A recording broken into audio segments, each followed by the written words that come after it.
এই তাফসীরের বাংলাদেশের ময়দানে তাফসীরের রূপকার যিনি, কোরআনের পাখি আল্লামা দেলাওয়ার হোসেন সাঈদী রাহিমাহুল্লাহকে যুদ্ধাপরাধী, মানবতা বিরোধী মিথ্যা নাটক মঞ্চস্থ করে তাকে অন্যায়ভাবে ফাঁসি দিতে তারা যখন ব্যর্থ হয়েছে, অন্যায়ভাবে কারাগারে রেখে তারা তাকে চিকিৎসার নামে অন্যায়ভাবে হত্যা করেছে। আপনার বাপের বিচার যদি 50 বছর পরে বাংলাদেশে হয়, কোরআনের পাখি আল্লামা সাঈদীর বিচারও 18 কোটি মানুষ করেই ছাড়বে।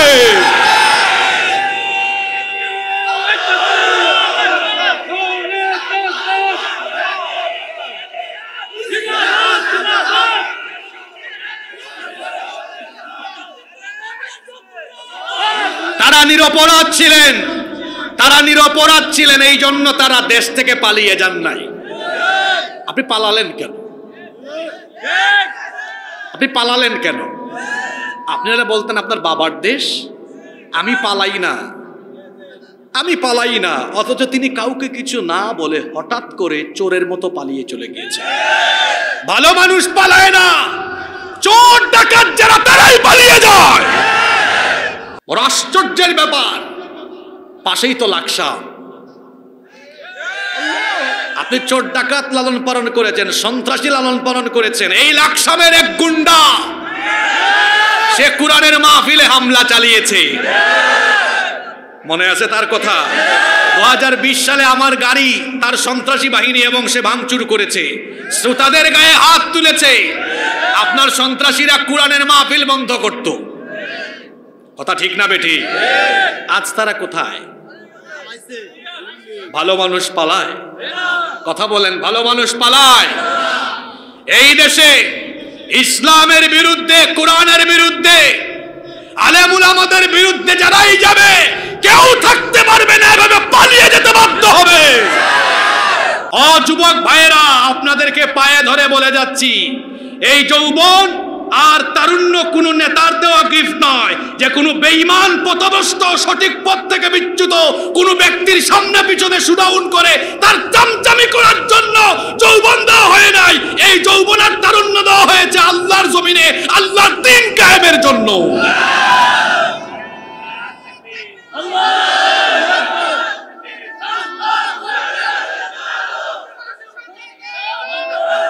দুনিয়াতে কারো তেল মাইরেন না। যুবকদেরকে বলবো আত্মসম্মানী হও, আত্মমর্যাদা বোধ বাড়াও। ছাত্রদেরকে বলবো প্রেস্টিজিয়াস হও, ব্যক্তিত্ব বাড়াও। তোমার মতো যুবক, তোমার মতো তরুণ কেন আরেকজনের সামনে পিছনে ঘুরবে? তুমি তোমার কোয়ালিটি, যোগ্যতাকে এমন জায়গায় নিয়ে যাও যাতে সারা পৃথিবী তোমার পিছনে ঘুরে। আর হ্যাঁ, যারা মানুষকে নামাজের দিকে ডাকে, দ্বীনের পথে ডাকে, তাদের সাথী হলেও কোনো অসুবিধা নাই। জাহান্নামীরা কিয়ামতের দিন জাহান্নাম দেখার পরে আফসোস করে বলবে, হায় রে, আজ যদি আমি বিচারের মাঠে হাজির না হয়, আমি যদি মাটি হয়ে যেতাম। তারা কি হওয়ার জন্য আফসোস করবে? জোরে বলেন। প্রশ্ন হতে পারে, এরা এত কিছু রেখে মাটি হতে চাইবে কেন? মাটি হতে চাইবে তার কারণ হলো মুস্তাদরাকে হাকিমের ভেতরে হাদিস বর্ণিত হয়েছে, আল্লাহ নবী বলেছেন, কিয়ামতের ময়দানে শুধুমাত্র মানুষ নয়, মানুষ ছাড়াও জিন, অন্যান্য সকল পশু জন্তু, যত জানোয়ার আছে, জীব জন্তু আছে, সবাইকে হাসরের মাঠে যিনি সমবেত করবেন তিনি কে? মানুষের বিচার করার আগে আল্লাহ তাআলা অন্যান্য জাতি অর্থাৎ জিন, পশু, পাখি, জীবজন্তু এদের বিচার করবেন। এদের বিচার ফয়সালা এমন ভাবে হবে, কোন জন্তু, জানোয়ার, কোন প্রাণী যদি অন্য কোন প্রাণীর উপরে জুলুম করে, আল্লাহ এটার বিচার করবেন। এইগুলোর বিচার করার পরে, ফয়সালা করে দেওয়ার পরে, যদি কোনো, আল্লাহ নবী এমন কথাও বলেছেন, সিংওয়ালা কোনো ছাগল যদি আর একটা ছাগলকে গুতা মারে, সেটারও আল্লাহ বিচার করে দিবেন। ফয়সালা করে দেওয়ার পরে মানুষ ছাড়া এই পশু পাখি জীবজন্তু যারা আছে সবাইকে আল্লাহ আদেশ করবেন, সবাই মাটিতে পরিণত হয়ে যাও।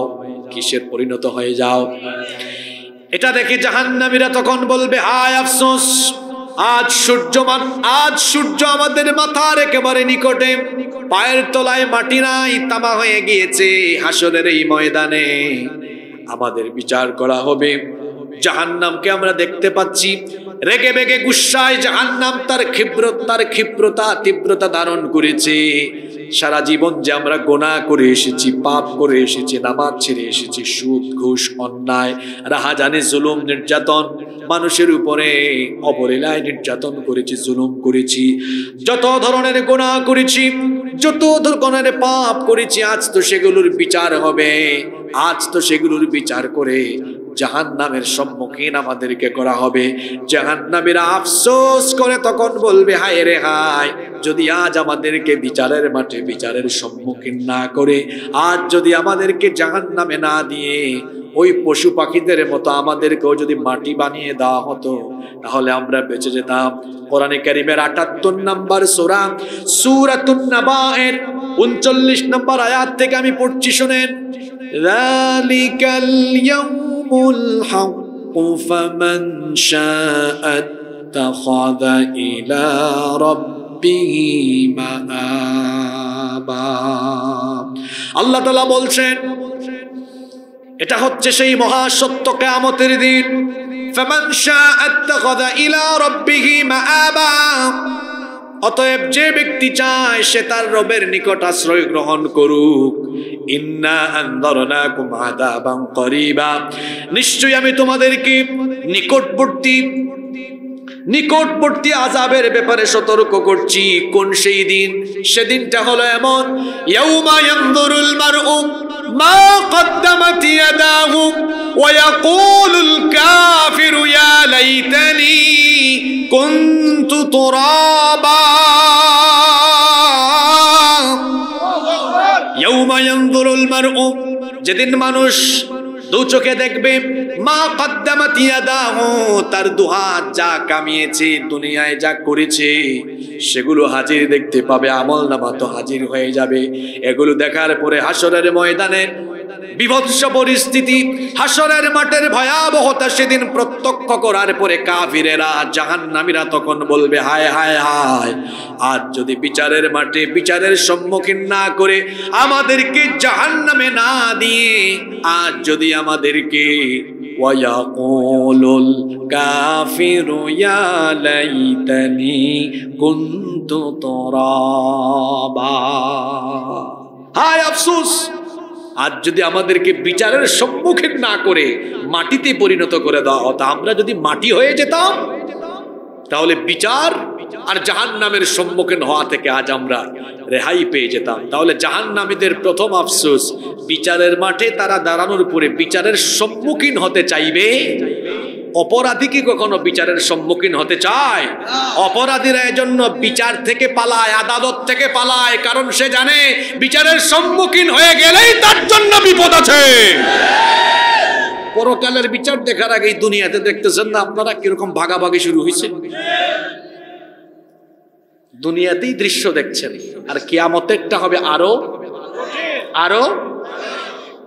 দুনিয়ায় তো পাবলিকের ভয়ে আছে, পচা ডিম খাওয়ার ভয়ে আছে, জুতার বাড়ি খাওয়ার ভয়ে আছে।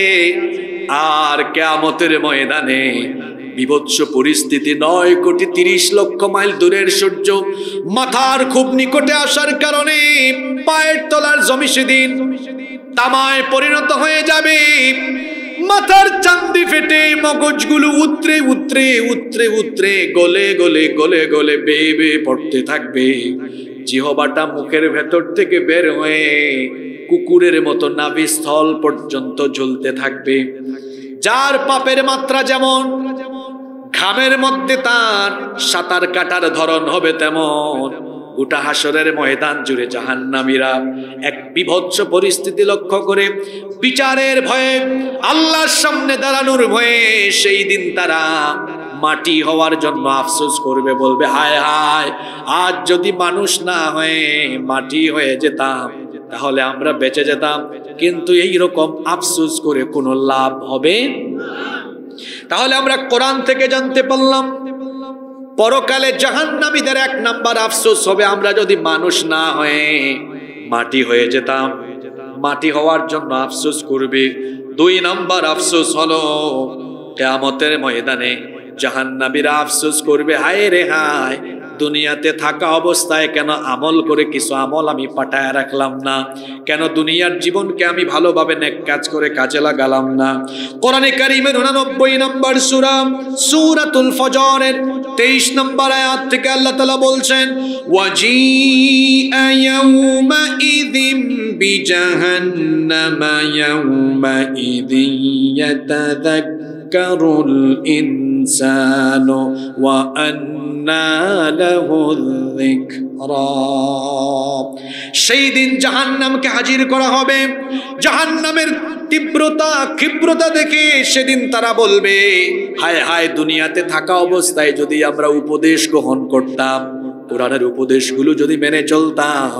কিন্তু আল্লাহ তাআলা বলছেন, তখন আর উপদেশ গ্রহণ করে আল্লাহকে স্মরণ করে কি আর লাভ হবে? যখন উপদেশ গ্রহণ করার কথা ছিল তখন তারা করে নাই। কিন্তু জাহান্নামকে দেখার পরে তারা আফসোস করবে, কারণ জাহান্নাম কিয়ামতের দিন এমন ক্ষিপ্রতা, এমন তীব্রতা ধারণ করবে।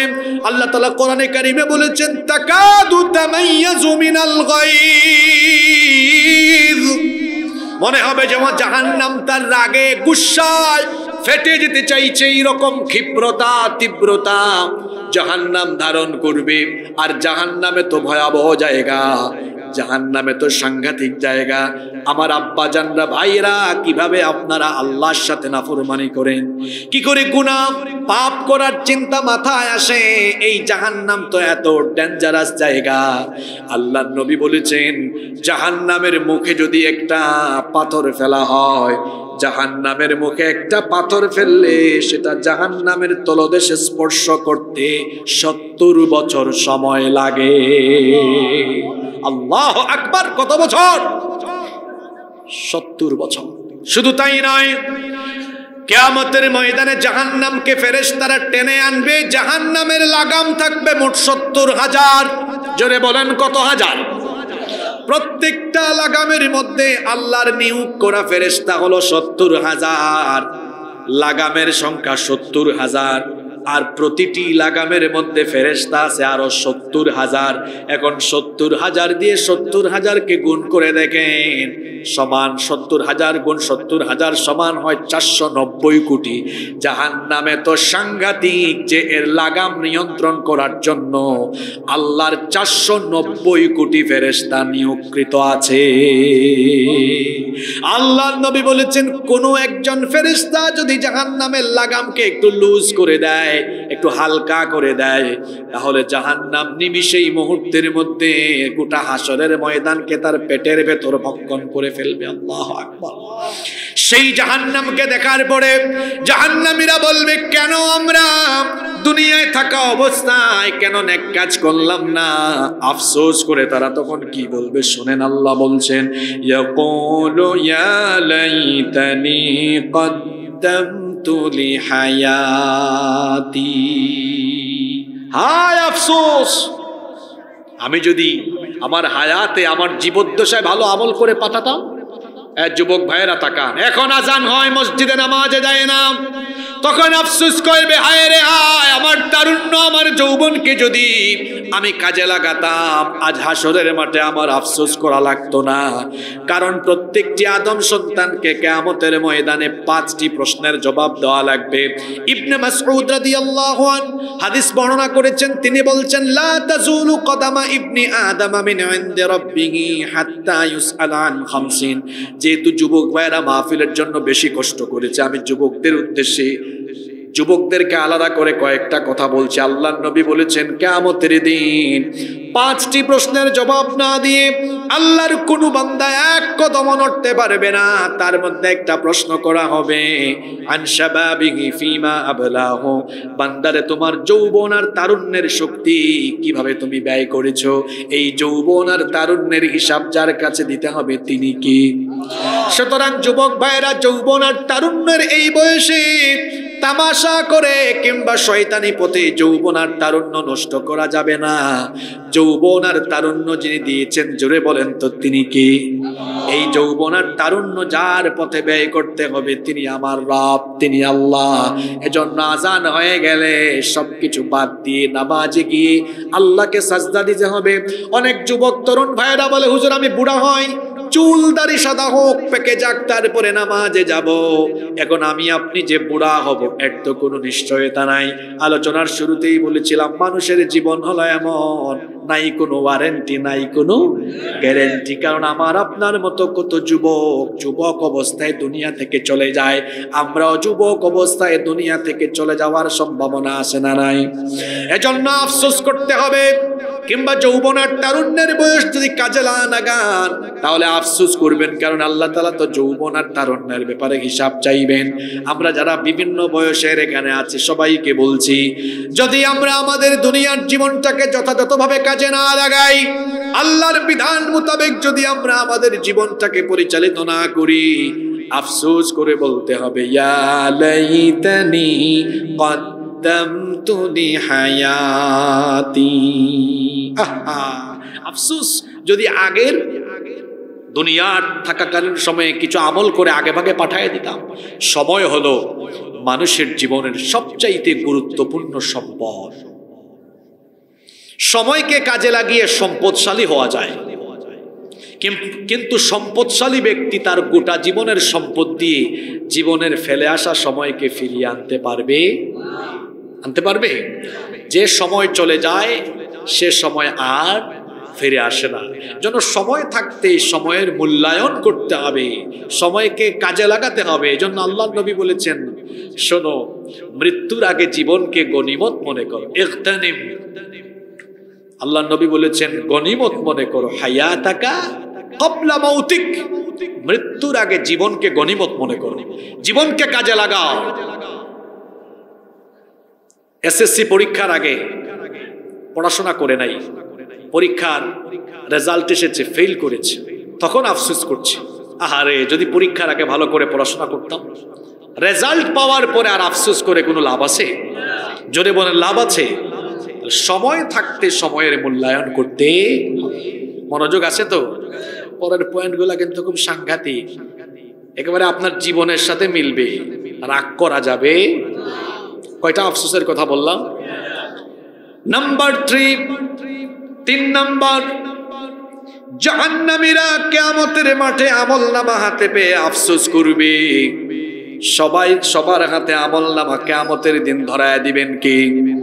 জান্নাতীরা সামন থেকে ডান হাতে আমলনামা গ্রহণ করবে, আর জাহান্নামীরা পেছন দিক থেকে বাম হাতে আমলনামা হাতে পেয়ে আফসোস করে করে তারা কি বলবে শোনেন।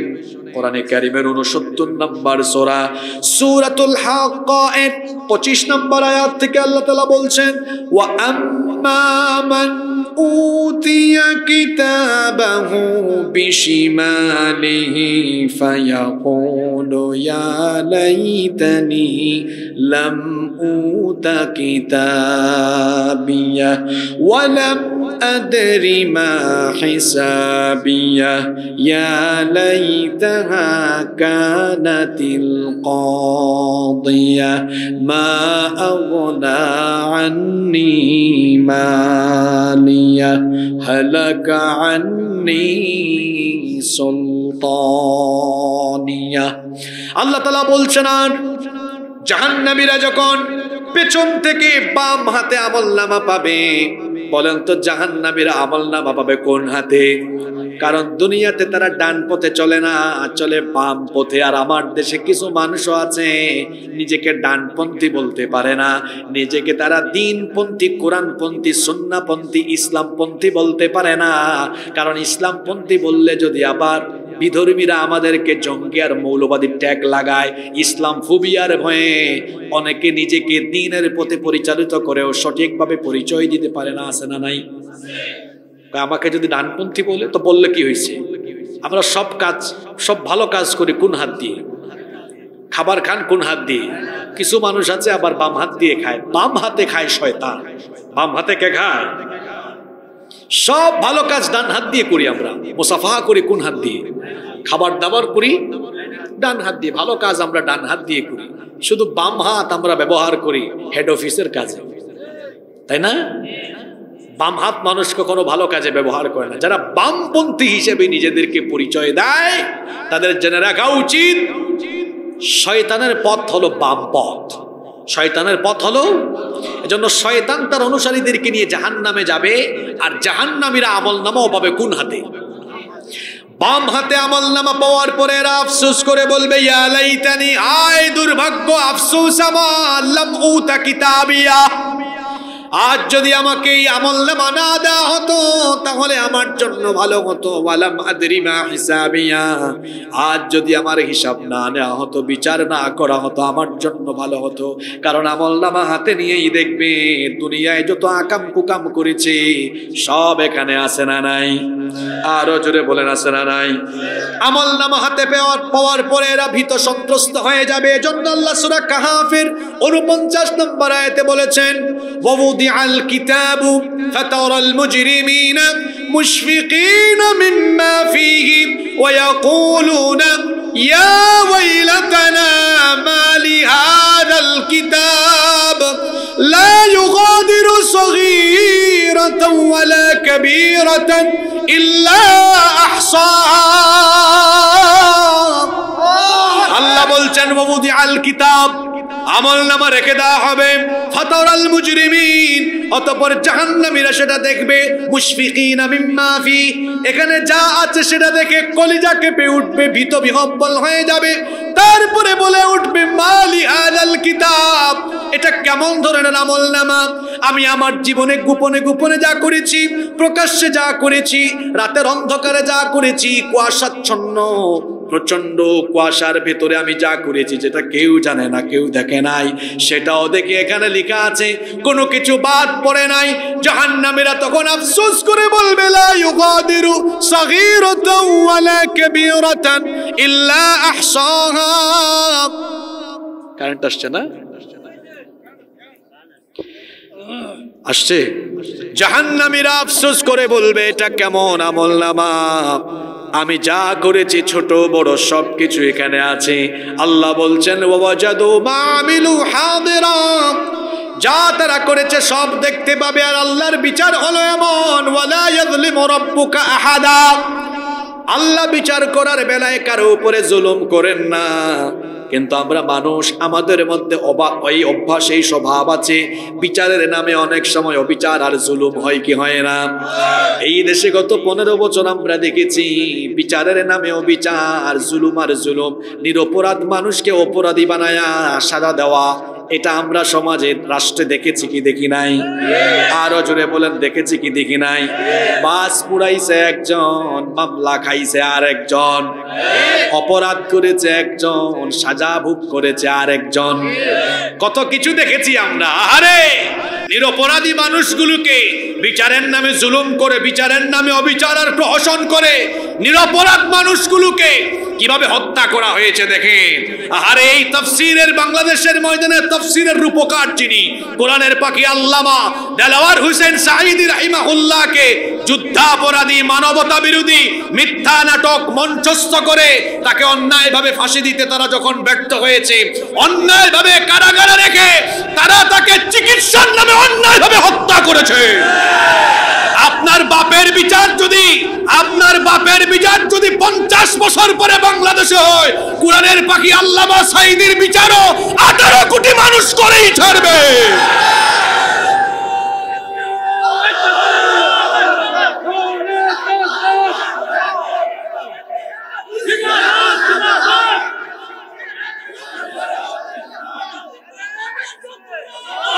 তারা নিরপরাধ ছিলেন, তারা নিরপরাধ ছিলেন, এই জন্য তারা দেশ থেকে পালিয়ে যান নাই।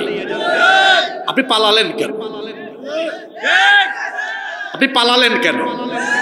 আপনারা বলতেন আপনার বাবার দেশ, আমি পালাই না, আমি পালাই না, অথচ তিনি কাউকে কিছু না বলে হঠাৎ করে চোরের মতো পালিয়ে চলে গিয়েছে। ভালো মানুষ পালায় না, চোর ডাকাত যারা তারাই পালিয়ে যায়। চোর ডাকাত পালায়। আচ্ছা, আপনার বাড়িতে চোর আসলে, ডাকাত আসলে, যদি এটা বাড়িওয়ালা টের পায়, যদি বলে চোর ডাকাত, এটা বলার পরে চোর ডাকাত বলে আসেন আমারে ধরেন, কি করে কি করে কি করে? বুঝছেন তো কি বোঝাতে চেয়েছি? আপনি যে চোর ডাকাত লালন পালন করেছেন, আপনার মুখের কথাই তার বড় প্রমাণ। আপনি বলেছেন আমার বাসায় পিয়ন ছিল, কত কোটি টাকার মালিক, কি ছাড়া চলে না? আপনার নিজের মুখেই বলেছেন, এ থেকে বোঝা যায় আপনার চারপাশে আপনি চোর ডাকাত লালন পালন করেছেন। এজন্য আপনার সাথে আপনার আশপাশের চোর ডাকাত কেউ নাই, সব পালিয়ে গিয়েছে। ভালো মানুষ আপনি যাদেরকে নিরপরাধ মানুষগুলোকে হত্যা করেছেন, তারা কেউ পালিয়ে যায় নাই। শুধু তাই নয়, এই বাংলাদেশে অসংখ্য ভাইয়েরা মজলুম হয়েছিল। আশ্চর্যের ব্যাপার হলো 15 বছর এদেশের মানুষ আপনার নির্যাতন সহ্য করেছে, কেউ পালিয়ে যায় নাই। কিন্তু আপনি আর আপনার আশপাশের চোরেরা 15 ঘন্টাও সাহস করে বাংলাদেশে থাকতে পারে নাই। আমরা 15 বছর থাকতে পারলাম, আপনি 15 ঘন্টাও থাকতে পারলেন না। বড় আশ্চর্যের ব্যাপার। পাশেই তো লাকসাম, আপনি চোর ডাকাত লালন পালন করেছেন, সন্ত্রাসী লালন পালন করেছেন। এই লাকসামের এক গুন্ডা সে কুরআনের মাহফিলে হামলা চালিয়েছে, মনে আছে তার কথা? 2020 সালে আমার গাড়ি তার সন্ত্রাসী বাহিনী এবং সে ভাঙচুর করেছে, শ্রোতাদের গায়ে হাত তুলেছে। আপনার সন্ত্রাসীরা কুরআনের মাহফিল বন্ধ করত, কথা ঠিক না বেটি? আজ তারা কোথায়? ভালো মানুষ পালায়, কথা বলেন, ভালো মানুষ পালায়। এই দেশে ইসলামের বিরুদ্ধে, কোরআনের বিরুদ্ধে, আলেম উলামাদের বিরুদ্ধে যারাই যাবে কেউ থাকতে পারবে না, এভাবে পালিয়ে যেতে বাধ্য হবে, পালাতে হবে। আর এই দেশে অন্য কোন দেশে প্রভুত্ব তাবেদারি প্রতিষ্ঠা করতে দেওয়া।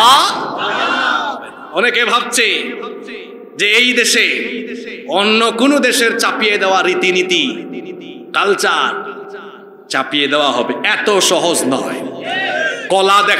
কলা দেখাইয়া বাংলাদেশের মানুষকে মুলা খাওয়ানো যাবে? এই দিন শেষ, এই দিন শেষ। কষ্ট হচ্ছে না তো আপনাদের? আল্লাহর বিচারে কোনো কি নাই, জুলুম নাই, কি নাই? জাহান্নামীরা আমলনামা হাতে পাইয়া বলবে আফসোস, এটা যদি না দেওয়া হইতো। আচ্ছা, এইচএসসি পরীক্ষায় ফেল করেছে, সবগুলো সাবজেক্টে এফ, ফেল ফেল ফেল, এটা পায় সে খুশি হবে না বেজার হবে? এটা যদি আমার না দেওয়া হইতো ভালোই হতো। জাহান্নামীরা খুলেই দেখবে মুজাফফরগঞ্জে 200 বস্তা চাল চুরি করেছে, তারপরে 5 কোটি টাকা দুর্নীতি করেছে, আরেক জায়গায় রোডের জায়গায় বাস ঢুকাই দিয়েছে। সব আছে না? নিরপরাধ মানুষকে মামলা দিয়া ঘর বাড়ি ছাড়া করে রেখেছে, আছে না নাই? আফসোস করে বলবে এটা যদি না দেওয়া হইতো ভালো হতো। তারপর বলবে আহারে, আজকে যদি হিসাবের সম্মুখীন না হওয়া লাগতো। আমার না এত সম্পদ ছিল, মা আখনা আন্নি মালিয়া, আমার সম্পদ আজ কোনো কাজে লাগলো না। ও বাবারা, ভাইয়েরা, হাসরের ময়দান দেখার আগে এখন দুনিয়াতেই দেখেন না, চোর বাটপারেরা চুরি ডাকাতি দুর্নীতি করে যে সম্পদ অর্জন করেছিল, তাদের সম্পদ আজ তারা ভোগ করতে পারছে না। হাসরের মাঠে বলবে আফসোস করে, মা আখনা আন্নি মালিয়া, আমার সম্পদ আমার কোনো কাজে লাগলো। হালাকা আন্নি সুলতানিয়া, আমার কোনো পাওয়ার, কোনো ক্ষমতাও আজ আমার কোনো কাজে লাগলো। কয়টা আফসোসের কথা বললাম? নাম্বার 4। বাকি পয়েন্টগুলো খুব সেন্সিটিভ, বলবো না শেষ করে দিব? রাগ করবেন না তো? তা আমার বানানো কথা না, আমার যুবক ভাইদেরকে সতর্ক করার জন্য কথাগুলো বলে যাচ্ছি। 4 নাম্বার আফসোস, কিয়ামতের ময়দানে আফসোস করবে, আহারে, দুনিয়াতে যদি কোনো ব্যক্তি বা কোনো মানুষের বানানো রচনা করা মত পথের আদর্শের অনুসারী না হয়ে যদি রসুলের তরিকা, রসুলের পথের অনুসারী হতাম, আজকে আমাকে এই জাহান্নামের কঠিন আযাব ভোগ করা লাগতো। আপনাদেরকে অনুরোধ করি, পায়ে ধরে বলছি, নিরপেক্ষ মন মগজ নিয়ে কথাগুলো শুনেন। এগুলো কোরআনের কথা। আমি সূরা নাম্বার, আয়াত নাম্বার বলছি, পারলে আপনি নোট করে নেন, ঠান্ডা মাথায় বাড়িতে গিয়ে মিলাবেন, দেখবেন হুজুর কি বললো দেখি তো এগুলো আসলেই কোরআনে আছে কিনা। এরপরে ডিসিশন ইজ ইউরস, সিদ্ধান্ত আপনার। আপনি কি এভাবেই চলবেন না জীবনটাকে পরিবর্তনের সিদ্ধান্ত নেবেন? আমি তো আপনাকে পিটাইয়া আল্লাহর পথে আনতে পারবো না। ফাযাক্কির ইন্নামা আনতা মুযাক্কির, আল্লাহ নবীকে বলেছেন উপদেশ দেন, আপনি উপদেশদাতা। লাস্তা আলাইহিম বিমুসাইতির, আপনি তো তত্ত্বাবধায়ক বা দারোগা নন যে শাস্তি দিয়া পিটাইয়া মানুষকে নিয়ে আসবেন। উপদেশ দেন, যে মানবে তার ভালো হবে, না মানলে তার ফয়সালা কার হাতে?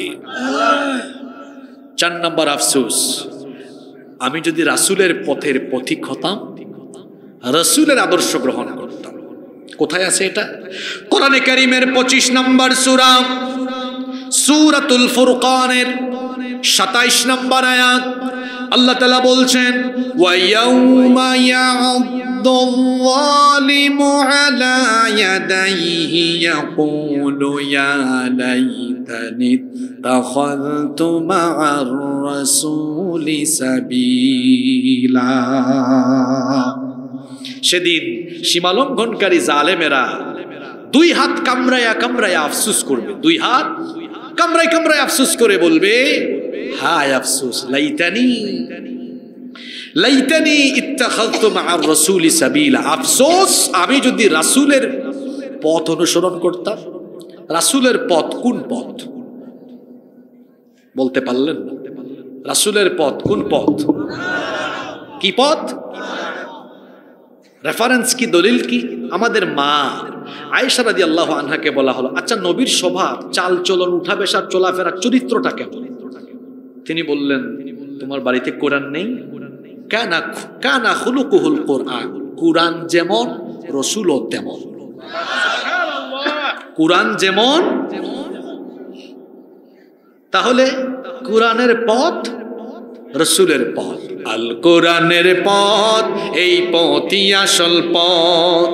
আল কোরআনের পথ, এই পথই আসল পথ। অন্য পথে অন্য মতে নেই যে রহমত। আল কোরআনের পথ, এই পথই আসল পথ। আল কোরআনের আলোয় যার জীবন আলোকিত, সে চির বিপ্লবী নয় কখনো ভীত। তার বুকেতে শুধুই খোদার অথই মোহাব্বত, অথই মোহাব্বত। আল কোরআনের পথ, এই পথই আসল পথ। অন্য পথে অন্য মতে নেই যে রহমত। আলহামদুলিল্লাহ। তাহলে রাসূলের পথ কোনটা? আহারে, আমি যদি অমুকের তরিকা, তমুকের তরিকা, অমুকের স্বভাব, অমুকের চরিত্র, আমি যদি অমুক তমুককে আইডল না বানাতাম, আমি যদি রাসূলকে মেনে চলতাম, আজ আমার আফসোস করা লাগতো। আজকে মেসিকে যুবকরা ফলো করে, নেইমারকে ফলো করে, ওই নেতা তার নেতার মতো করে চুল, নেতার মতো করে কথা বলার ঢং, নেতার মতো করে তার গেট আপ সেট আপ সব করার চেষ্টা করে। আফসোস করতে হবে কিয়ামতে, হায় আমি যদি কাউকে অনুসরণ না করে রাসূলের পথ অনুসরণ করতাম। মনোযোগ আছে তো? জায়গা মতো আনছি, কেউ কিন্তু বেলাইনে যাইয়েন না। নাম্বার 5 নাম্বার আফসোস তারা করবে, হায় হায় আমি যদি অমুককে বন্ধু না বানাতাম, আমি যদি অমুকের সাথে না চলতাম। সূরা ফুরকানের পরের আয়াত ভালো করে শোনেন, আল্লাহ তাআলা বলছেন, ইয়া ওয়াইলাতা লাইতানি লাম আত্তাখিয ফুলানান খালিলা লাকাদ আদাল্লানি আনিয যিকরি বা'দা ইয জাআনি ওয়া কানাশ শাইতানু লিল ইনসানি খাযুলা। জাহান্নামীরা আফসোস করে বলবে, অমুক ভাই তমুক ভাই, অমুক নেতা তমুক নেতার সাথে যদি আমি না চলতাম। আয়াত নাম্বারও বললাম, বাড়িতে গিয়া একটু নিজে কোরআন খুলে দেখবেন। এরপরেও যদি কারো চরিত্র ভালো না হয়, আমি বলবো তার বিবেকের মধ্যে শয়তান পেশাব করে দিয়েছে। নইলে এত সুন্দর কথা, পরিষ্কার কথা, যেখানে কোনো অস্পষ্টতা নাই, কোনো ধরনের দুর্বুদ্ধতা নাই। এত পরিচ্ছন্ন কথা শোনার পরেও কেউ যদি সঠিক পথে না আসে, আমি বলবো ওই লোক হলো শয়তানের খলিফা। শয়তানের খলিফা না হইলে এভাবে বিপথে চলার কথা না। কত স্পষ্ট কথা শাব্দিকভাবে অনুবাদ করি, তারা বলবে লাইতানি, দুর্ভাগ্য আমার, আফসোস আমার, লাম আত্তাখিদ, আমি যদি গ্রহণ না করতাম ফুলানান খালিলা, অমুককে আমার বন্ধু বা সাথী হিসাবে। কার সাথে চলাফেরা করেন আপনি? কথায় আছে সৎ সঙ্গে স্বর্গবাস, অসৎ সঙ্গে সর্বনাশ। একটা উদাহরণ দিয়ে বুঝবেন। মনে করেন আপনি আপনার হাতের মধ্যে একটু আতর লাগালেন।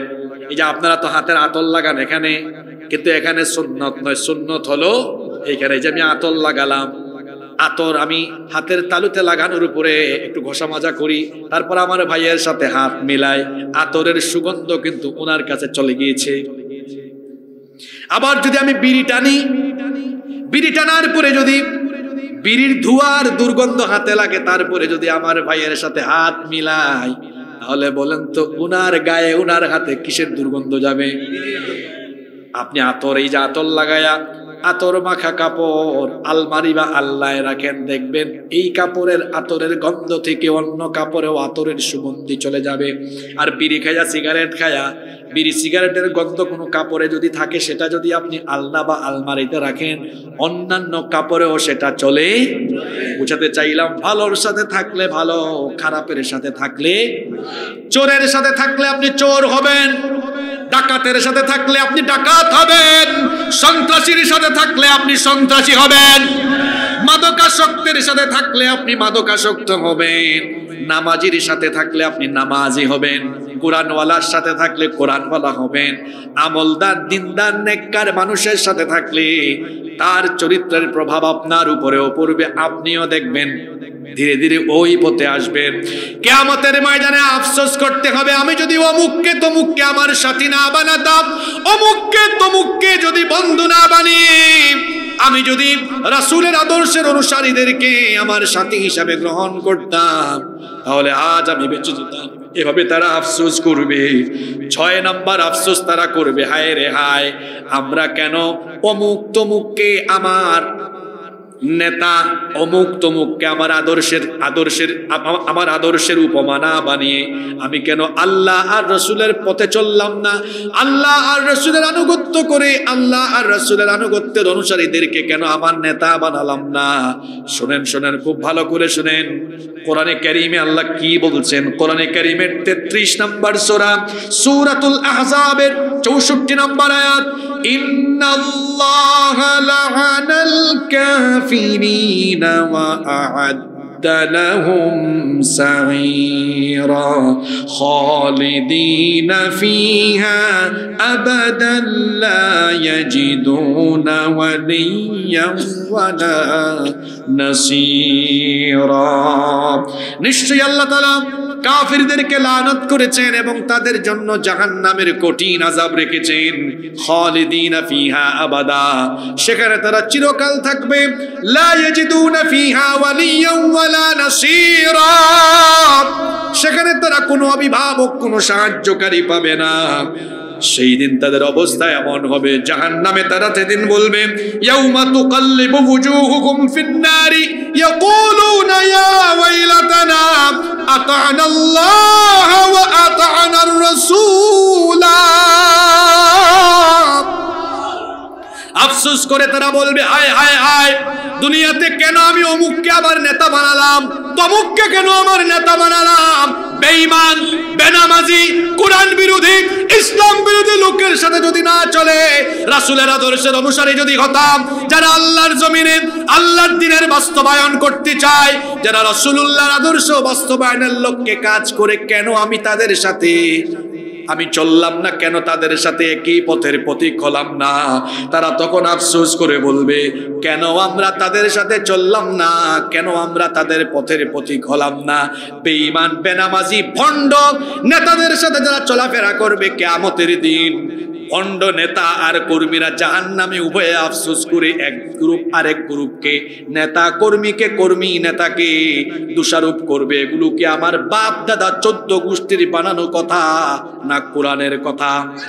এত পরিষ্কার কথা শোনার পরেও যুবক তরুণ ভাইরা যেন দিগ্ভ্রান্ত পথভ্রষ্ট না হয়। সূরা ইব্রাহিমে আল্লাহ কি বলেছেন শোনেন। জাহান্নামে বেঈমান, বেনামাজি, পথভ্রষ্ট, ইসলাম বিরোধী নেতা কর্মীরা মুখামুখি হবে, সামনাসামনি হবে। হওয়ার পরে কর্মীরা তাদের নেতাদেরকে আটকাবে। নেতাদেরকে আটকায় দিয়া কি বলবে? আল্লাহ বলছেন فقال الضعفاء للذين استكبروا إنا كنا لكم تبعا فهل أنتم مغنون عنا من عذاب الله من شيء। কর্মীরা আটকাবে, নেতাজি দাঁড়ান, কিছু কথা আছে। কি কথা? আলেমদেরকে সাক্ষ্য রেখে বলছি, শাব্দিকভাবে অনুবাদ করে দিচ্ছি, ভালো করে শুনেন। ইন্না কুন্না, কর্মীরা বলবে নিশ্চয়ই আমরা, লাকুম তাবান, আপনাদের অনুসারী ছিলাম। নেতারা বলবে হ, এটা তো আমরাও জানি, তোরা আমাদের অনুসারী ছিলে। কর্মীরা বলবে নেতাজি, দুনিয়াতে আপনাদের কথা শুনে অপকর্ম করেছি, অন্যায় করেছি, জুলুম করেছি, গুনাহ করেছি, এই জন্য আমরাও জাহান্নামে, আপনিও জাহান্নামে। নেতা বলবে হ, ঠিকই তো আছে, উভয় পক্ষ যা করেছি সেই কারণেই তো আজকে এই জায়গায়। কর্মীরা বলবে নেতাজি, এখন আমাদের একটা জিজ্ঞাসা আছে। নেতারা বলবে কি?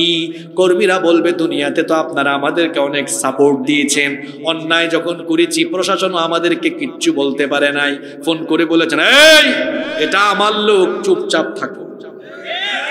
অনেক কিছুই তো করেছেন, কিন্তু আজ হাসরের ময়দানে এই জাহান্নামে আমাদের প্রশ্ন হলো ফাহাল আনতুম মুগনুনা আন্না মিন আযাবিল্লাহি মিন শাই।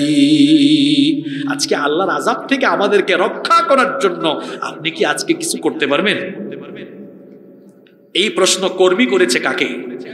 জোরে বলেন কাকে? নেতাদের অভ্যাস হলো সুযোগ পেলেই বক্তৃতা করা, সেখানেও একটু সুযোগ নিয়ে ফেলবে, বলবে দাঁড়া আমার কথা শুন, বেশি লাফালাফি করিস না।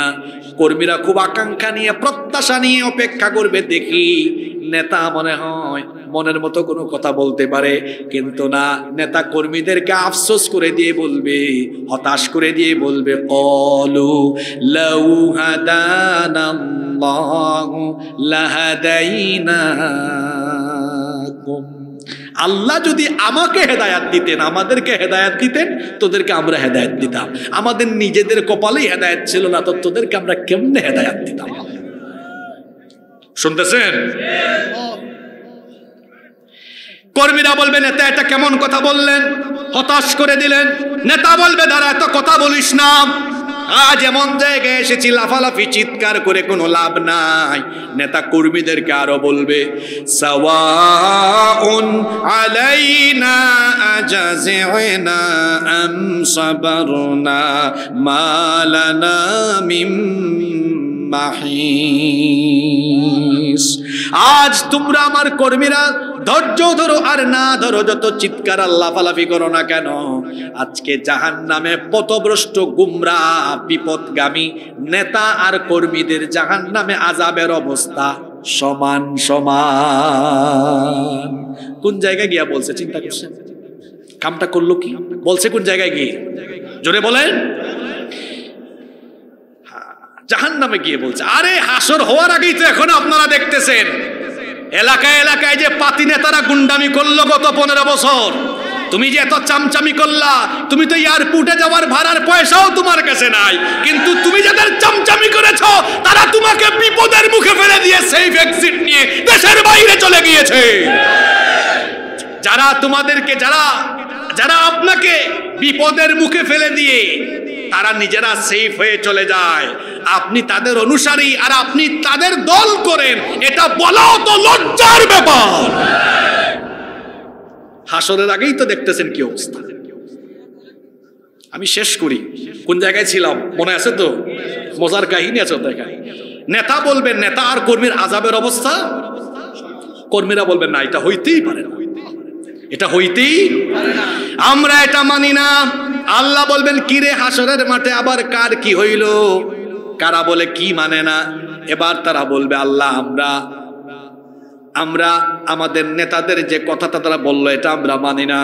আল্লাহ বলবেন তো তোমরা কি চাও? কর্মীরা বলবে আল্লাহ আমাদের নেতাদের বিরুদ্ধে আপনার কাছে আমাদের চাওয়া হলো দুইটা।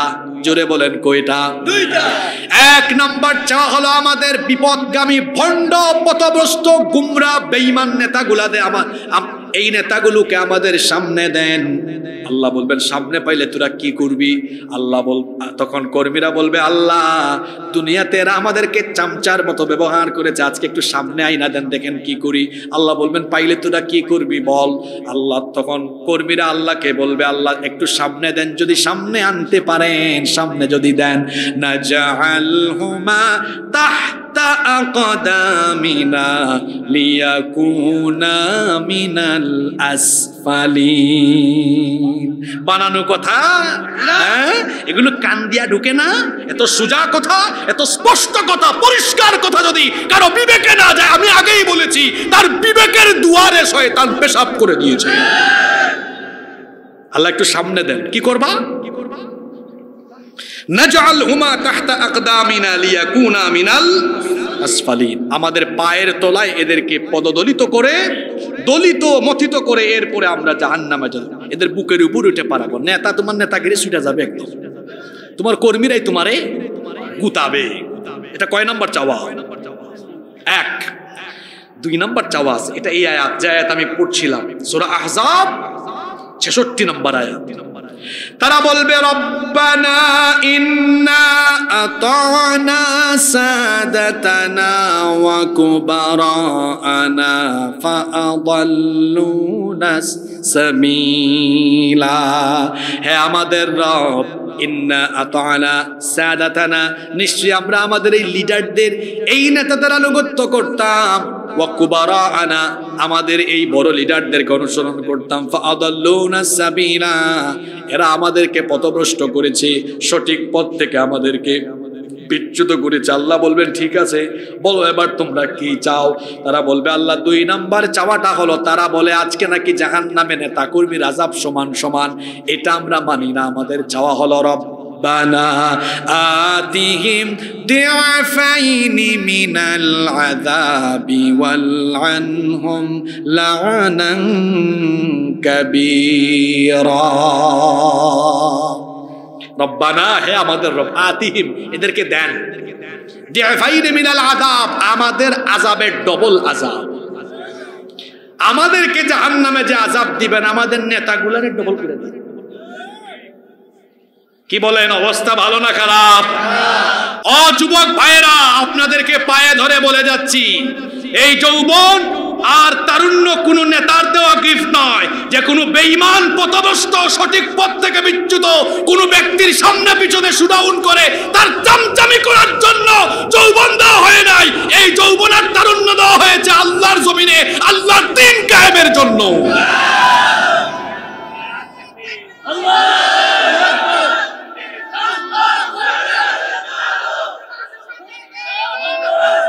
দুনিয়াতে কারো তেল মাইরেন না।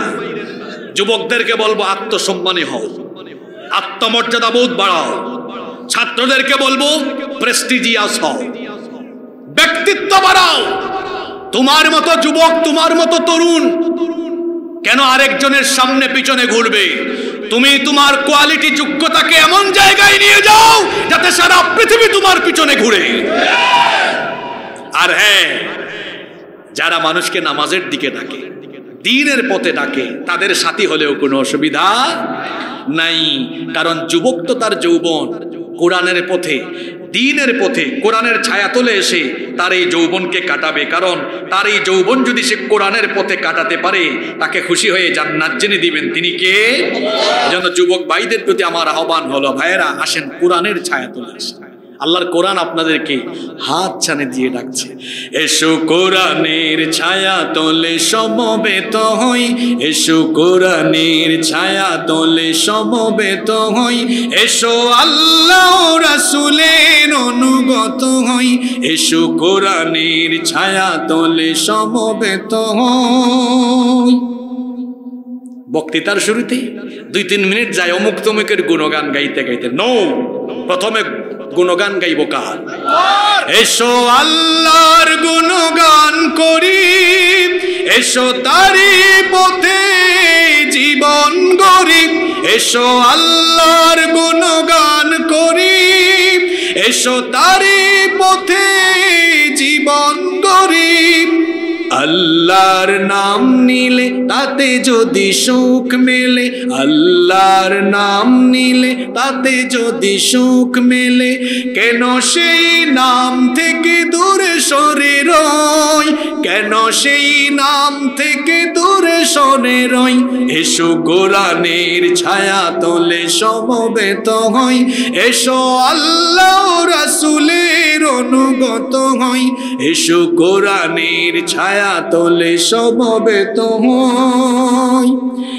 এই কোরআনের ছায়া তলে এসে কত লোক প্রাণ দিল হেসে, এই কোরআনের ছায়া তলে এসে কত লোক প্রাণ দিল হেসে। কোরআনের ছায়া তলে সোজা পথ যদি মেলে, কোরআনের ছায়া তলে সোজা পথ যদি মেলে, কেন সেই পথ ছেড়ে ভুল পথে রই, কেন সেই পথ ছেড়ে ভুল পথে রই।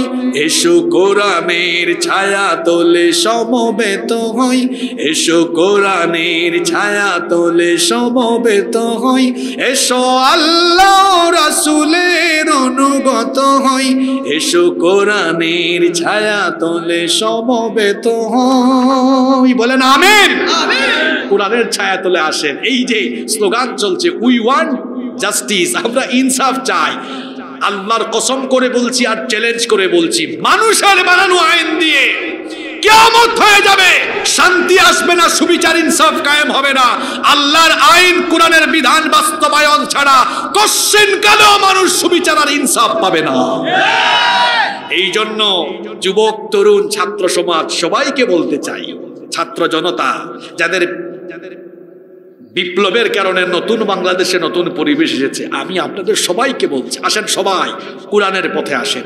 কোরআনের বিধান যদি বাস্তবায়ন হয়, প্রতিটি মানুষ সুবিচার পাবে, ইনসাফ পাবে, দেশ জাতি সমৃদ্ধির উচ্চ শিখরে চলে যাবে ইনশাআল্লাহ। কষ্ট হচ্ছে নাকি আপনাদের? কয়টা আফসোস গেল? 6টা। 6 নাম্বার 7, নাম্বার 7, 7 নাম্বার আফসোস।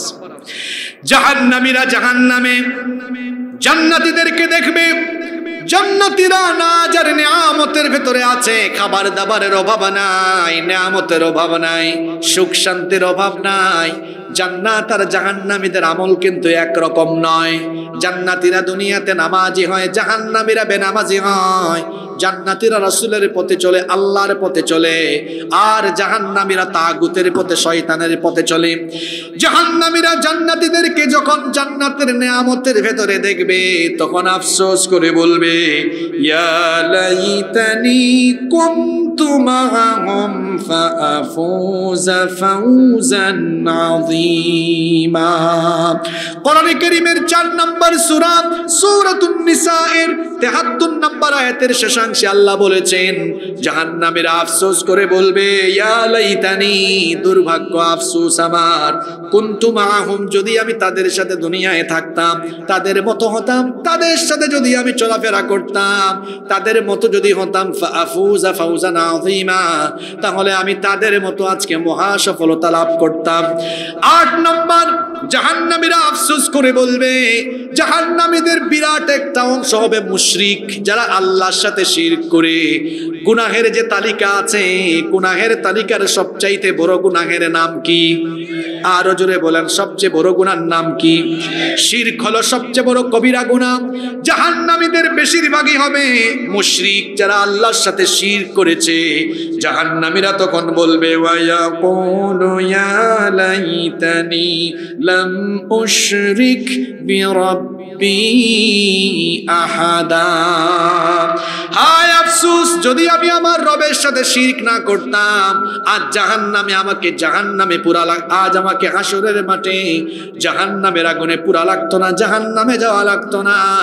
এই জন্য আমার বাবাজান ভাইজানরা শিরকের ব্যাপারে সচেতন থাকতে হবে। একজন মুসলমান কেবলমাত্র সাজদা যাকে দিবে তিনি কে? আল্লাহ ছাড়া জীবিত কিংবা মৃত কোনো মানুষের সামনে কিংবা কোনো কিছুর সামনে মাথাকে নত করা যাবে? সাজদা পাওয়ার একমাত্র হকদার কে? কিন্তু আমার দেশে কিছু মানুষ আছে না বুঝে আবেগের তাড়নায় আবেগতাড়িত হয়ে কিংবা কিছু মানুষের খপ্পরে পড়ে দেখা যায় অনেক সময় বিভিন্ন জীবিত ব্যক্তিদের সাথে বিভিন্ন জীবিত ব্যক্তিদের সামনে মাথা ঝুঁকায় কিংবা যে কোনো জায়গায় কবরে কিংবা মাজারে গিয়ে তারা মাথা নত করে মাজারেও তাজিমের নামে তাজিমি সাজদা করে। আসে না নাই? খবরদার, যে ব্যক্তি আল্লাহ ছাড়া অন্য কোথাও অন্য কারো কাছে গিয়ে সাজদা দিবে তার ঈমান থাকবে না, ওই ব্যক্তি মুশরিক হয়ে যাবে। আর মুশরিকের জন্য জাহান্নাম অবধারিত করে দিয়েছেন কে? ইন্নাহু মাইয়ুশরিক বিল্লাহি ফাকাদ হারামাল্লাহু আলাইহিল জান্নাতা ওয়া মাওয়াহুন নার। নিশ্চয়ই যারা আল্লাহর সাথে শিরক করে আল্লাহ তাদের জন্য জান্নাতকে হারাম করে দিয়েছেন আর জাহান্নামের আগুন তাদের জন্য অবধারিত করে দিয়েছেন কে? এজন্য খবরদার, আপনি বিদ্বেষ নিয়ে নয়, একটু নিরপেক্ষ মন চিন্তা করুন, সাজদাটা কোথায় দিচ্ছেন? সাজদা তো একমাত্র তিনিই পাবেন, এই মহাবিশ্ব সৃষ্টি করেছেন যিনি, সাজদার পাবেন তিনি। আপনি যদি কোনো মানুষকে সাজদা দেন সেও তো আপনার মতো মানুষ, তাকে কেন আপনি সাজদা দিবেন? আপনি কোনো জীবিত বা মৃত মানুষকে সাজদা দিবেন না, সাজদা দিতে হয় কাকে? তারপরে অনেক মানুষ আছে কিভাবে আল্লাহর সাথে শিরক করে দেখেন। এই যে আমরা অনেক সময় এমন কিছু জিনিস গিয়ে বিভিন্ন জীবিত ব্যক্তি বা মৃত ব্যক্তির মাজারে গিয়ে চাই, যেটা বান্দা, যেটা কোনো মানুষ দিতে অক্ষম, সেটা যদি কোনো মানুষের কাছে গিয়ে কেউ চায় সে আল্লাহর সাথে শিরক করবে। কিন্তু যেটা কোনো মানুষ দিতে আপনাকে সক্ষম, তার কাছে গিয়ে যদি আপনি সাহায্য চান, এটা শিরক হবে না। যেমন মুসা নবীর কাহিনী কোরআনে আছে। মুসা নবীর বংশের এক লোক, বনি ইসরাইলের এক লোক, আর মুসা নবীর বংশ বনি ইসরাইলের এক লোক, আর ফেরাউনের বংশ কিপ্তি বংশের এক লোক, দুইজন ঝগড়া করছিল। ফেরাউনের বংশের এই লোকটা মুসা নবীর বংশের লোকটার উপরে নির্যাতন করছিল, তাকে অন্যায়ভাবে মারপিট করছিল। এই লোকটা তখন মুসা নবীকে দেখে মুসা নবীর কাছে একটু বিপদে পড়ে সাহায্য চেয়েছে, আসেন একটু এগিয়ে আসেন, এই লোকটা থেকে আমাকে রক্ষা করেন। এই যে মুসা নবীর কাছে সাহায্য চাইল, এটার মাধ্যমে শিরক হয় নাই, কারণ মুসা নবী এসে তাকে এই সময় সাহায্য করে ওই শত্রু থেকে প্রতিহত করার মতো ক্ষমতা আল্লাহ তাকে দিয়েছেন। কিন্তু যেটা মানুষ দিতে পারে না, এইরকম কোন জিনিস মানুষের কাছে যাওয়া, এটা হলো শিরক। যেমন সন্তান আল্লাহ ছাড়া কেউ দিতে পারে? আল্লাহ তাআলা বলছেন, লিল্লাহি মা ফিস সামাওয়াতি ওয়া মা ফিল আরদি ইয়াখলুকু মা ইয়াশা ইয়াহাবু লিমান ইয়াশাউ ইনাসান ওয়া ইয়াহাবু লিমান ইয়াশাউ الذكور أو يزوجهم ذكرانا وإناثا ويجعل من يشاء عقيما। আল্লাহ তাআলা বলছেন, আসমান সমূহ আর জমিনে যা কিছু আছে সব কিছুর মালিকানা যার হাতের মুঠায় তিনি কে? তিনি যা চান তাই সৃষ্টি করতে পারেন। তিনি যাকে চান কন্যা সন্তান দেন, যাকে চান পুত্র সন্তান দেন, যাকে চান ছেলে মেয়ে দুটা মিলিয়ে দেন। আবার আল্লাহ যাকে ইচ্ছা ছেলেও দেন না, মেয়েও দেন না, বন্ধা অবস্থায় আল্লাহ রেখে দেন। সব ক্ষমতা যার হাতে তিনি কে? সুতরাং সন্তান যদি না হয়, কোনো মাজারে গিয়ে সন্তান চাওয়া যাবে? কারণ মাজারে শুয়ে থাকা কেউ আপনাকে সন্তান দিতে পারবে না। সন্তান দেওয়ার মালিক কে? আমাদের জাতির পিতা। জাতির পিতা কে? 15 বছরের গোতা খাইয়া বলতে পারে না সাহস করে। জাতির পিতা কে? জোর করে জাতির পিতা বানানো যায় না, যায় না। জাতির পিতা ইব্রাহিম আলাইহিস সালামকে বানিয়েছেন কি? জাতির পিতার 86 বছর পর্যন্ত সন্তান ছিল না, কিন্তু তিনি কারো কাছে চান নাই, সন্তান চেয়েছেন কার কাছে? আমার বড়ুরার বাবারা, ভাইয়েরা, মায়েরা, বোনেরা, আমল শিখে যান। সন্তান না হলে কি আমল করবেন? তাহাজ্জুদে চলে যান, নামাজে যান, সাজদা দেন আল্লাহকে, আল্লাহর কাছে যান। দেখেন কি সুন্দর দোয়া সূরা সাফফাতের মধ্যে এসেছে। ৮৬ বছর পর্যন্ত সন্তান নাই, তিনি কি সুন্দর দোয়া করলেন, রব্বি হাবলি মিনাস সালিহিন, রব আমাকে নেককার সন্তান দাও। ৮৬ বছর বয়স, বুড়া বয়সে আল্লাহ তার দোয়া কবুল করে আল্লাহ তাআলা তাকে সন্তান দিলেন। সুবহানাল্লাহ। জাকারিয়া আলাইহিস সালাম, তিনিও নিঃসন্তান ছিলেন, তিনিও আল্লাহর কাছে দোয়া করেছিলেন, রব্বি লা তাদার, রব্বি লা তাদার। তিনিও দোয়া করেছিলেন, আল্লাহ তুমি আমাকে একেবারে উত্তরাধিকারহীন করে দিও না। ইন্নাকা, তিনি দোয়া করেছিলেন, আল্লাহ আপনি তো হচ্ছেন উত্তরাধিকার দানকারী, আপনি আমাকে উত্তরাধিকার দান করেন। কত সুন্দর দোয়া তিনি করেছিলেন। আবার দেখেন সারা, ইব্রাহিম আলাইহিস সালামের স্ত্রী বন্ধা, ওই বন্ধা নারীর ঘরেও সন্তান দিয়েছেন কে? আবার দেখেন ঈসা আলাইহিস সালামের মা মারিয়াম আলাইহিস সালাম, স্বামীও নাই, স্বামী ছাড়া এই নারীর পেটে সন্তান দিয়েছেন কে? তা আপনার তো বিবি আছে, আপনার বিবির স্বামীও আছে, তো স্বামী স্ত্রী আছে, আল্লাহর কাছে চাইলে কি আল্লাহ দিবেন না? ইমান এত দুর্বল কেন? একটা কুকুর বছরে বাচ্চা দেয় কয়টা? কোন বাবার মাজারে যায়? চলে বলেন, একটা কুকুরের এতগুলা বাচ্চা হয়, কোনো মাজারে যাওয়া লাগে না। আর আপনার বুঝি বাচ্চার জন্য অমুক তুমুক মাজারে যাওয়া লাগে? হ্যাঁ, আপনার অবস্থান তো খুব একটা সুবিধার না। একটা কুকুরও তো কোনো মাজারে যায় না। সম্মানিত উপস্থিতি, কষ্ট পেলেন আমার কথায়? আপনারা ভাবছেন হুজুর কি আবার পিরাউলিয়া বিরোধী নাকি? হ্যাঁ, আপনি পিরাউলিয়া আমারে শিখান। আমার বাড়ি কোথায়? আমি পিরাউলিয়ার ভূমির সন্তান। কোন পীর? হযরত শাহজালাল রাহমাতুল্লাহ আলাইহি, যিনি গৌর গোবিন্দকে সিলেট থেকে তাড়িয়ে দিয়েছিলেন। আর আপনি কোন পীরের মুরিদ? আপনার পীরের নামাজ ঠিক নাই, আপনার পীরের কুরআন নাই, হাদিস নাই। আপনি কোন পীরের মুরিদ? যেই পীর কুরআন হাদিস পড়ে না, শুধু গান বাজনার হুক্কু হুক্কু নিয়ে আছে। আর আমার দেশে এমন মাজারও আছে, আপনি শুনলে হাসতে হাসতে বেতাল হয়ে যাবে। গেদাসা, কিসা, খেতাসা, বদনাসা, বুদাইসা, আমি যেগুলা বলতেছি গুগল শরীফ আছে, আপনি সার্চ করে দেখেন, সব পাবেন। আমি গত বছর গেলাম মাহফিলে রাজবাড়িতে, ফরিদপুরের পাশেই রাজবাড়ি। তো রাজবাড়ি সদরে দেখি বিশাল বড় গেট, দেখলাম সেখানে লেখা আছে জামাই পাগল বাবার দরবার শরীফ। আমি বললাম হাই হাই হাই, মুশকিল তো, কি নাম রেখেছে, কি পাগল। আমি সাথে সাথে একটা ছবি তুললাম, ছবি তুলে আমার ফেসবুক পেজে এটা পোস্ট করলাম। আমি বললাম আমি তো রাজবাড়িতে জামাই পাগল বাবার দরবার শরীফ পেয়েছি, জামাই পাগল তো পাইলাম, বাংলাদেশে কি বউ পাগল কেউ আছে নাকি? আমি এটা ফেসবুকে ক্যাপশন দিলাম, ছবির সাথে। ওরে বাপরে বাপ, 5 মিনিট পরে মুন্সিগঞ্জের গজারিয়া থেকে এক ভাই ছবি সহ লিখেছে, হুজুর আছে তো, আমার এলাকায় বউ মস্তান আছে। হাসিয়েন না, গুগল ম্যাপে সার্চ করেন, এখানে বসে সার্চ করে দেখেন, বউ মস্তানও আছে, বউ পাগল জামাই পাগল দুইটাই। ওই চট্টগ্রামের সীতাকুণ্ড, চট্টগ্রামে থাকেন না আপনারা?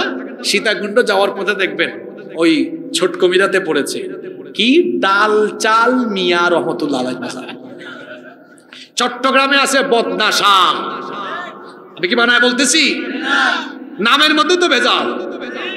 আমরা পিরাউলিয়ার বিরোধিতা করি না, কারণ বাংলাদেশে আমরা আল্লাহর ওলিদের মাধ্যমে ইসলাম পেয়েছি। পিরাউলিয়াদেরকে আমরা সম্মান করি, কিন্তু যারা পিরাকির নামে ভণ্ডামি করে মানুষের ঈমান আকীদাকে নষ্ট করছে, তাদের সাথে আমাদের কোনো সম্পর্ক নাই। তুমি এমন পীরের মুরিদ, তোমার পীর অন্যায় অসত্য জুলুমের বিরুদ্ধে কোনো কথা বলে না। আমি শাহজালাল রহমতুল্লাহ আলাইহির মাটির সন্তান, আমার হযরত শাহজালাল রহমতুল্লাহ আলাইহি গৌর গোবিন্দের জুলুমের বিরুদ্ধে জিহাদ করেছেন, আর তোমার পীর জিহাদ যেদিকে দৌড় মারে সেখান থেকে অন্যদিকে। তুমি পীর না খির এটা মানুষ ভালো করেই জানে। আপনাদের বরুড়া, চান্দিনা, এই আশপাশের এলাকাগুলোতে এ ধরনের বহুত ভণ্ডামি কি বলেন আছে না?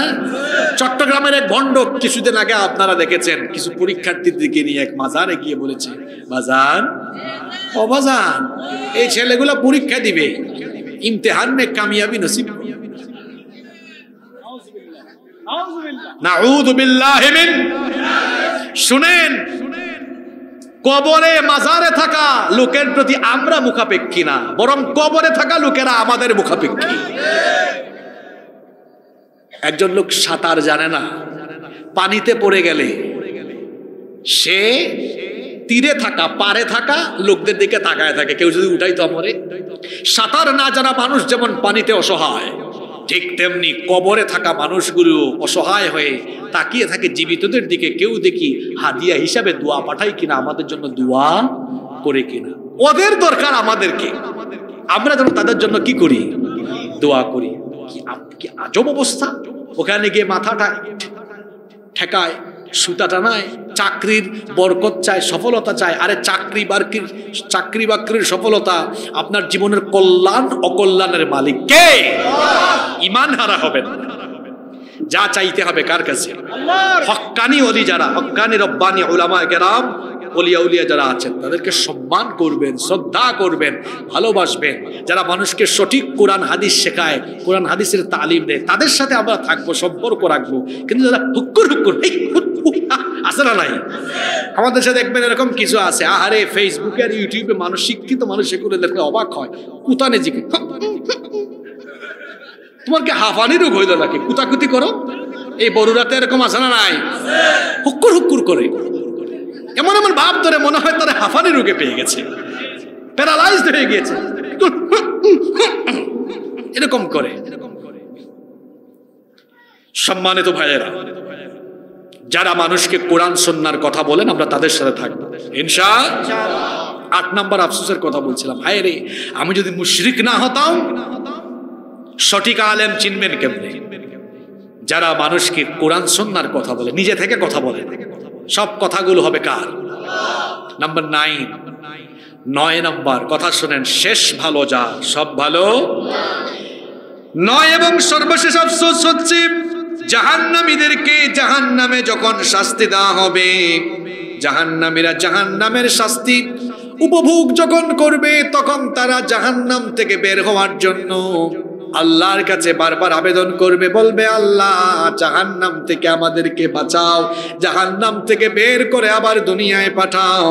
আফসোস করে তারা তখন বলবে, কোরআনে কারীমের 6 নম্বর সূরা সূরাতুল আনআমের 27 নম্বর আয়াত আল্লাহ তাআলা বলছেন, ওয়ালাউ তারা ইদ ওয়াকিফু আলান নারি ফাকালু ইয়া লাইতানা নুরাদ ولا نكذب بآيات ربنا ونكون من المؤمنين ولو ترى إذ وقفوا على النار। আর যদি তুমি তাদেরকে দেখতে তারা যখন জাহান্নামের আগুনের উপরে দণ্ডায়মান থাকবে, ফাকালু, তখন তারা বলবে, ইয়া লাইতানা, হায় দুর্ভাগ্য, আফসোস, নুরাদ্দু, আমাদেরকে যদি জাহান্নাম থেকে বের করে আবার দুনিয়ায় পাঠানো হতো, তাহলে আমরা দুনিয়ায় গিয়ে আর আল্লাহর আয়াতকে মিথ্যা মনে করতাম না, আল্লাহর সাথে নাফরমানি কুফরি করতাম না, আমরা আর গুনাহ করতাম না। বলবে রব্বানা আখরিজনা, আল্লাহ আমাদেরকে এখান থেকে বের করো না, আমাল সালিহা, দুনিয়ায় আবার পাঠাও। এখন যদি যাই ভালো মানুষ হয়ে যাব, খুব নেক আমল করব। আল্লাহ বলবেন, আওয়ালাম নুআম্মিরকুম, ব্যাকল, তোরা কি হায়াত দিলেন? তোর 50 বছর 60 বছর তুই কি করেছিলি? তুই এখন আমাকে বলছিস আল্লাহ জাহান্নাম থেকে বের করে আমারে আবার পাঠাও? আমি তোকে হায়াত দিলাম, শুধু তাই নয়, ওয়াজাআকুমুন নাযীর, তোদের কাছে সতর্ককারী হিসেবে নবী রাসূল এসেছেন। যে যুগে নবী পাও নাই, সে যুগে নবীদের ওয়ারিস আলেমদেরকে পেয়েছ, আলেমরা কি তোদেরকে বুঝায় নাই? বলবে বালা, বুঝিয়েছে। তো তোরা কি করেছিলে? ফাকাযযাবনা ওয়া কুলনা মা নাযালাল্লাহু মিন শাই, আমরা এগুলো বিশ্বাস করতাম না, মনে করতাম হুজুররা বকবক করুক না, এটা তাদের কাজ, বিশ্বাস করতাম না। আল্লাহ বলবেন, যেহেতু করতি না এবার মজা বুঝ, ফেরেশতাদার ডান্ডা বেরি লাগা, শিকল পড়া, কত হাত, থুম্মা ফি সিলসিলাতিন যারউহা 70 যিরাআন ফাসলুকুশ, বাবা অ্যাক্টিভ শ্রোতা আছে মাশাআল্লাহ, জানে তো আয়াতগুলো। 70 গজ লম্বা শিকল দিয়ে বাঁধ। বলবে আল্লাহ, আজকে আফসোস করে বলতে হচ্ছে, কি লাউ কুন্না নাসমাউ আও নাকিলু মা কুন্না ফি আসহাবিস সাঈদ, সেদিন যে আমাদেরকে বলা হয়েছিল সেগুলো যদি শুনতাম, মানতাম, উপলব্ধি করে বেলাইন থেকে সঠিক লাইনে চলে আসতাম, আর জাহান্নামে যাওয়া লাগতো। বানানো কথা। তাহলে সেদিন আফসোস করা জায়গা, আজকে যে আল্লাহর কোরআনের কথা, আমি ক্যানভাসার, কথাগুলো আল্লাহর, জাস্ট আল্লাহ আমাকে দিয়ে বলিয়েছেন, আল্লাহ আমাকে দিয়ে জাস্ট বলিয়েছেন, আমার কোনো যোগ্যতা নাই, আল্লাহ দয়া করে আমাকে দিয়ে বলিয়েছেন, আমি বলে গেলাম। আল্লাহ যেন আমাকে সহ আপনাদের সবাইকে কথাগুলোর উপরে আমল করার তৌফিক দেন। বিপদে যাবেন না। বাংলাদেশের ভবিষ্যৎ অন্ধকারের দিকে চলে যেতে পারে আমরা আরেকবার ভুল করলে। আরেকবার ভুল করলে ভবিষ্যৎ অন্ধকারের দিকে চলে যেতে পারে। আর যেদিকে আগাচ্ছে আমার তো মনে হয় সামনে উহুদ সম্মুখীন। বুঝেন নাই কথা? একটু বুঝাই দিয়ে যায়। বদরের যুদ্ধে মুসলমানদেরকে বিজয় দিয়েছিলেন কে? মুসলমানদের বিজয়ী হওয়ার সম্ভাবনা ছিল মাত্র 300। অস্ত্র শস্ত্র, সৈন্যবল, অর্থবল, জনবল সব দিক থেকে কাফিররা এগিয়ে, কিন্তু আল্লাহ তাআলা এই আশ্চর্যজনক অবস্থায় কাফিরদেরকে পরাজিত করে মুসলমানদেরকে বিজয়ী করে দিয়েছেন। সুবহানাল্লাহ। জুলাইয়ে কি হলো? আমাদের কল্পনার বাহিরের একটি কাজ হয়ে গিয়েছে। এখন মাস্টার মাইন্ড কেউ কেউ খোঁজে। কিসের মাস্টার মাইন্ড? এটা আল্লাহর হুকুমে হয়েছে। বদরের পরে উহুদের যুদ্ধে মুসলমানরা বিজয়ের দ্বার প্রান্তে। বিজয়ের রাসূল সাল্লাল্লাহু আলাইহি ওয়াসাল্লাম 50 জনকে দায়িত্ব দিয়েছিলেন তীরন্দাজ হিসাবে, বলেছিলেন এখান থেকে নড়বা না। দায়িত্ব অবহেলা করে তারা যখন গনিমতের মাল আহরণে চলে গেল, পিছন দিক থেকে খালিদ ইবনুল ওয়ালিদ এসে ভয়াবহ হামলা চালালেন। মুসলমানরা বিপর্যস্ত হয়ে গেল। বদরের মতো বিজয় পেয়েছেন, যেটা আশ্চর্যজনক ছিল। বিজয়ের পরে এখন যদি সঠিকভাবে সচেতন হয়ে, যদি সচেতনতার জায়গা থেকে সচেতনভাবে কাজ না করে ওই উহুদের মতো যদি গনিমত তালাশে লেগে যান, উহুদের মতো পরিস্থিতি আসবে। উহুদের মতো পরিস্থিতি। সচেতন হয়ে যেতে হবে আগে থেকেই। আমরা এই দেশকে আর কোন আধিপত্যবাদ আর তাবেদারদের হাতে সুপর্দ করব না। রাজি আছেন? আজকে সারাদিন ফেসবুকে খালি আলহামদুলিল্লাহ দেখেছি। ইলেকশন হয় আমেরিকায়, আর আলহামদুলিল্লাহ পড়ে কোথায়? আর বাংলাদেশের মানুষ এখন ইনশাআল্লাহ আলহামদুলিল্লাহ এগুলোর অপব্যবহার করে বেশি। বিশ্বকাপ এসেছে, কেউ আর্জেন্টিনার সাপোর্টার, কেউ ব্রাজিলের সাপোর্টার। আর আর্জেন্টিনা বা ব্রাজিল জিতছে, সাপোর্টাররা বলে আলহামদুলিল্লাহ আর্জেন্টিনা জিতছে। এক নায়ক বা গায়ক তার গান বা ফিল্ম রিলিজ হয়েছে, বলে আলহামদুলিল্লাহ এই মাসে আমার একটি ছবি বা একটা গান মুক্তি পেয়েছে। ইনশাআল্লাহ আগামী মাসে আমার একটা গান আসতেছে, ইনশাআল্লাহ আগামী মাসে আমার ছবি মুক্তি পাবে। এটা সঠিক ব্যবহার না অপব্যবহার? ট্রাম্প জিতুক আর হ্যারিস, কামালা হ্যারিস জিতুক, মুসলমানদের কোনো লাভ হবে? হ্যাঁ, ডেমোক্রেটিক হোক আর রিপাবলিকান হোক, এরা ইসলাম আর মুসলমানদের ক্ষতি সাধনে যেই লাউ সেই কদু। যেই আসুক, এরা ফিলিস্তিনিদের পক্ষে কথা বলবে না, এরা মুসলিমদের পক্ষে কথা বলবে না, বরং যারাই এই মসনদে বসবে মুসলিম উম্মার ক্ষতি করার চেষ্টা করবে। আরেক গ্রুপ খুশিতে আছে যে আমরা মনে হয় চট করে আসতে পারবো। আসেন, জট করে মানুষ ধরবে। মানুষ তো এটাই চায়। আর আমেরিকা কেমন শয়তান আপনি চিন্তা করেন। মুখে মুখে গোটা বিশ্বকে তালিম দেয় নারীর ক্ষমতায়ন করতে হবে, নারীর ক্ষমতা দরকার, কিন্তু তাদের দেশে তারা কোনো নারীকে রাষ্ট্রপ্রধান। দেখছেন কারবার কেমন শয়তানি। গোটা বিশ্বকে তারা সবক দেয় নারীদের ক্ষমতায়ন দরকার, নারীদের এগিয়ে আসা দরকার, নারীদের উন্নয়ন দরকার, কিন্তু তাদের দেশে কোনো বেডি মানুষ দাঁড়াইলে ওরে তারা পাস করতে দেয় না। আর আমরা তো পরেই ছিলাম 2 বেডি নিয়ে, ঠিক কিনা? বহুদিন পরে 2 বেডি সরছে, রাগ করলেন নাকি? আচ্ছা, পৃথিবীতে আল্লাহ তাআলা যত নবী বানিয়েছেন সব নবী পুরুষ না নারী? জোরে বলেন। আপনাদের মনে এটা আসে না আল্লাহ বেডি মানুষ কি দোষ করলো?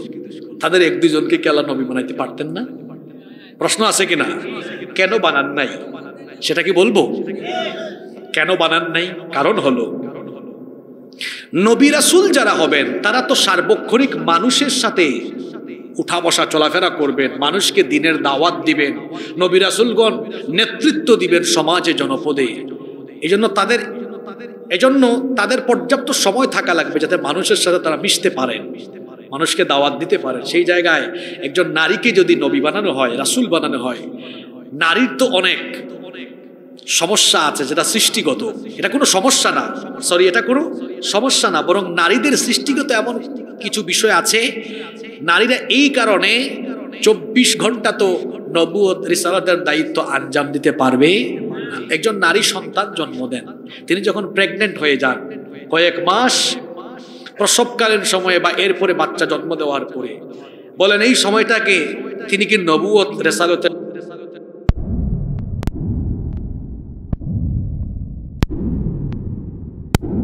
রেসালতের দায়িত্ব পায়? তো অসুস্থতার দিনগুলোতে মানুষের নামাজি ইমামতি কে করবে? সমস্যা আছে না নাই? তাই বলে কি ইসলাম নারীকে অবমূল্যায়ন করলো? না না না, এটার কারণে ইসলামে পুরুষের চেয়ে নারীর সম্মান বেড়ে গিয়েছে। কিরকম? এই জন্য আল্লাহ পিতার চাইতে মাতার মর্যাদা কয় গুণ বেশি বাড়িয়ে দিয়েছেন? 3 গুণ। 3 কারণে। কয় কারণে? এই 3টা কারণ। আর এই 3টা কাজ পৃথিবীর কোনো পুরুষ পারে? 1, নারী সন্তানকে পেটে ধারণ করে, যা পৃথিবীর কোনো পুরুষ গুণ বাড়িয়ে দিয়েছেন। সুবহানাল্লাহ। তো বলছিলাম আমেরিকার কথা, তারা গোটা বিশ্বের মানুষকে নারীর ক্ষমতায়নের কথা বলে, দেশে দেশে বেডি মানুষের ধইরা তারা ক্ষমতায় বসায়। তাদের দেশে তারা বেডি মানুষকে ক্ষমতায়, কি জাতের শয়তান চিন্তা করেছেন? আর যারা খুব খুশি আছেন তাদেরকে বলছি, এত খুশি হয়ে লাভ নাই গো ভাই, এটা বাংলাদেশ, বাংলাদেশ চলবে, বাংলাদেশের জনগণ যা চায় সেই আলোকেই বাংলাদেশ চলবে। কে আসলো আর কে গেল এটা দেখার কোনো সময় আমাদের নাই। আজকে জাহান্নামীদের কয়টা আফসোসের কথা বললাম, এই 9টা আফসোস করতে হবে এই কাজগুলো করলে। তাহলে এই কাজগুলোকে আমরা করব। আমরা দুনিয়াতে যতদিন আছি ততদিন গোলাম হয়ে যাব কার? আদর্শ হিসাবে গ্রহণ করব মুহাম্মাদুর রাসূলুল্লাহ সাল্লাল্লাহু আলাইহি ওয়াসাল্লামকে। আমরা যদি আল্লাহ আর রাসূলের আনুগত্য করি, আমরা যদি কোরআন সুন্নাহর আদর্শে আদর্শিত হয়ে আমাদের জীবন পরিচালনা করতে পারি, তাহলে দুনিয়া আখিরাতে আমরা নাজাত পাবো, মুক্তি পাবো। আল্লাহ তাআলা আমাদেরকে জান্নাত দিবেন ইনশাআল্লাহ।